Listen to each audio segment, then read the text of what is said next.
আজকে সূর্যটা ওই জন্য 40 ডিগ্রি তাপমাত্রা। ফোন ঘাটছি না, কি ব্যাপার বলতো? শুয়ে শুয়ে পড়ে আছিস? কারণ আমার ফোনটাই তো খারাপ হয়ে গেছে। কি কি কি আরেকবার বল, ভালো করে তো শুনতেই পেলাম না। কতবার বলবো ফোনটা খারাপ হয়ে গেছে? কি ভালো করে বল, শুনতেই পাচ্ছি না। কতবার বলবো ফোনটা খারাপ হয়ে গেছে? বারবার বলেই যা, শুনতে আমার হেভি মজা লাগছে। দাদু, ও দাদু, তাড়াতাড়ি এসো দাদু, প্রচুর বড় প্রবলেমে পড়েছি। বাবারে, তুমি তাড়াতাড়ি লুকিয়ে পড়ো, নাহলে প্রচুর বড় প্রবলেমে পড়ে যাবো আমি। তাড়াতাড়ি লুকিয়ে পড়ো। কেন রে? আমি কেন লুকাতে যাবো? আমি আবার কি করলাম? আমি 1 মাস পড়তে যাইনি। তখন আমি স্যার জিজ্ঞেস করেছিল, স্যার বলেছিল আমার দাদু মরে গেছে বলে পড়তে যাইনি। তুমি তাড়াতাড়ি লুকিয়ে পড়ো, নাহলে বহুত বড় প্রবলেমে পড়ে যাবে। স্যার এখনই অজ্ঞান হয়ে যাবে।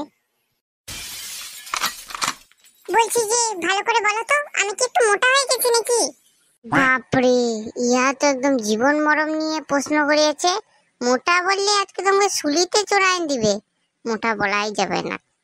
না না, তুমি মোটা কই হলে? তোমাকে একদম পাতলা স্লিম, একদম সজনে ডাঁটার মতন লাগছে। আমি ভালো করে আরেকবার জিজ্ঞেস করছি, ভালো করে বলো, আমাকে কি মোটা লাগছে? বলছি তো তোমাকে মোটা লাগছে না। লাস্ট বারের মতন জিজ্ঞেস করছি, ভালো করে বলো, আমাকে কি সত্যিই মোটা লাগছে? বললাম তো মোটা লাগছে না। দূর, তোমাকে এইটা বলতে হতো যে আমি তো কোনোদিন মোটা ছিলামই না, তাহলে আমাকে মোটা লাগবেই বা কেন? ऐसा गर्लफ्रेंड पटा डाला तो लाइव हुलू लेला। চলো ওসব কথা বাদ দাও, এখন আমার খুব খিদে পেয়েছে, ভেতরে চলো কিছু একটা অর্ডার করি।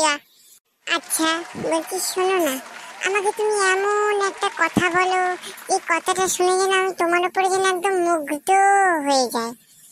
এমন একটা কথা বলবো যেন তুমি এই কথাটা শুনে একদম মুগ্ধ হয়ে যাবে, মানে ফিদা হয়ে যাবে। হ্যাঁ, রেস্টুরেন্টের বিলটা আজকে তোমাকে দিতে হবে, আমার কাছে 1 পয়সাও নাই। দিয়ে দিয়া না, একদম 440 का ভোল্ট ঝটকা। তোমাদের ভিডিওটা ভালো লাগলে আর আমাদের বন্ধু হতে চাইলে চ্যানেলটা চিকুস করে 440 ভোল্টের মতন সাবস্ক্রাইব করে দাও, আর টুকুস করে একটা লাইক করে দাও, আর বেশি বেশি করে শেয়ার করো।